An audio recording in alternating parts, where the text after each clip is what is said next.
நமக்கு எவ்வளோ பிரச்சனை வரும், டென்ஷன், ஸ்ட்ரெஸ்ஸு, பெயின், சொல்ல முடியாத வார்த்தைகளில் நிறைய வலி வேதனை வந்து நம்ம அனுபவிச்சுட்ருப்போம்.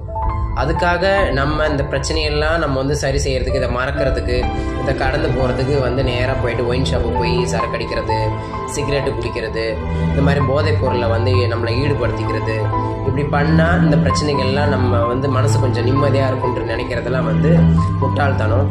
அது போல் எதுவுமே கிடையாது. எந்த ஒரு பிரச்சனைக்கும் வந்து ஆல்கஹாலோ போதைப் பொருளோ வந்து மருந்து வந்து கிடையாது. நம்மளோட மனசு தான் காரணம். நம்ம எவ்வளோ பிரச்சனை வந்தாலும் நம்ம மனசை வந்து எந்த அளவுக்கு வந்து மென்மையாக வச்சுக்கிட்டு நம்ம அந்த இடத்துலேருந்து இன்னொரு இடத்துக்கு எப்படி கடந்து செல்றதுன்றது தான் யோசிக்கணும். அதை விட்டுட்டு நம்ம வந்து எந்த நேரமும் நம்ம வந்து சரக்கை பற்றியோ ஒரு ஃப்ரெண்ட்ஸு கூட சேர்ந்து குடிக்கிறதுனாலையோ அந்த பிரச்சனை தீர போகிறதில்ல.